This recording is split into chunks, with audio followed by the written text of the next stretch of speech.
Doxing, which comes from the word documents, is a term for releasing personal information about a target. Information that hadn't been public, identifies someone who had been anonymous, or is embarrassing.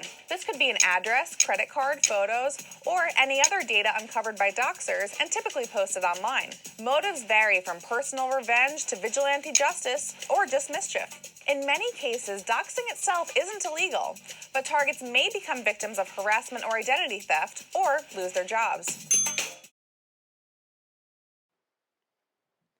Today's video is about doxing, which is the action of finding or publishing private information about someone on the internet without their permission, especially in a way that reveals their name or their address, etc.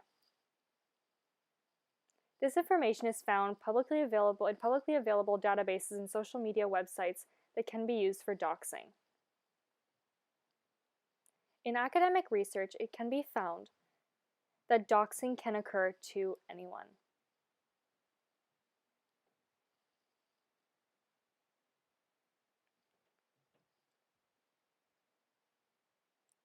As motives can be found in revenge porn, they can also be found in doxing, such as desire to expose wrongdoing, to humiliate, intimidate, threaten, punish, and basically cyberstalk someone.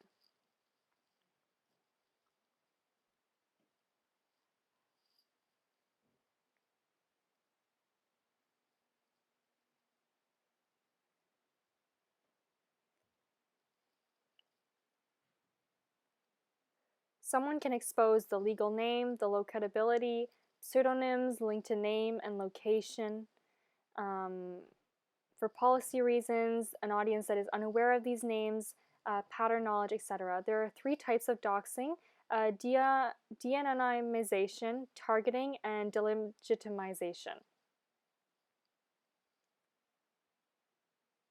Doxing and swatting both came together as new kinds of cyber harassment. And basically, doxing is named after documents, or dox, so the release of someone's personal and identifiable information. The doxer will publish that information that they've managed to find in their searches, and this can be names, addresses, as mentioned, or even the name of family or friends.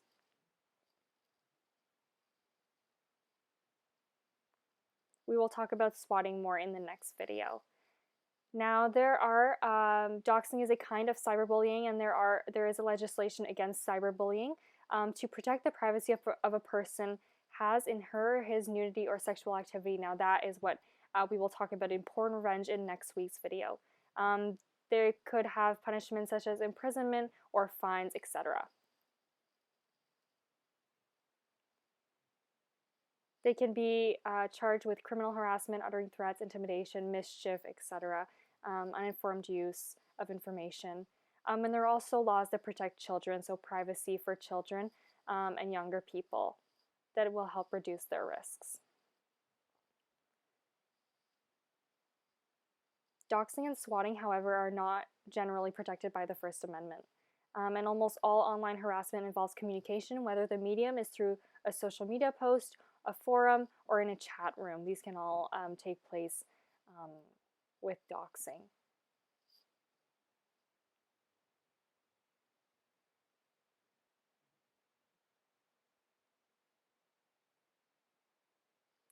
As we can see, most websites ask us to enter our name and our email addresses. These are things that doxers can find in their database researches.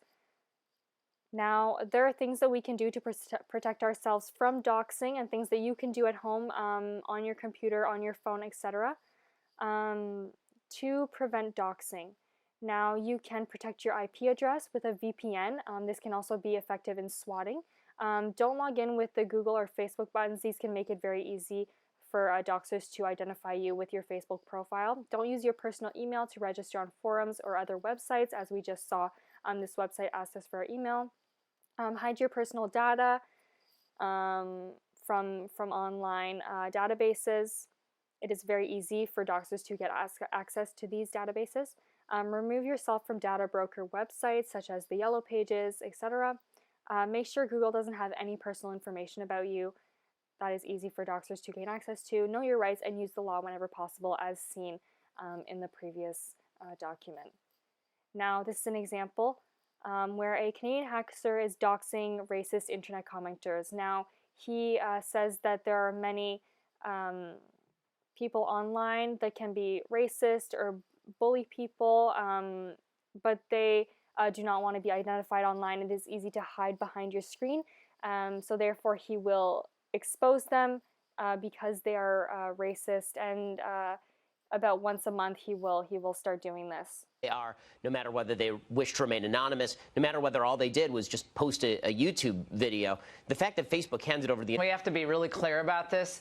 This is just one more step toward silencing of opposing voices. You know, we'll focus on the horrible aspect of doxing someone, revealing their identity. And the guy is not someone who has any money. He's a day laborer. We haven't independently confirmed every detail. This is a video where we can see that doxing is very prominent in the news today, and that is a big issue for many people, whether famous or not famous. Everyone can be exposed online.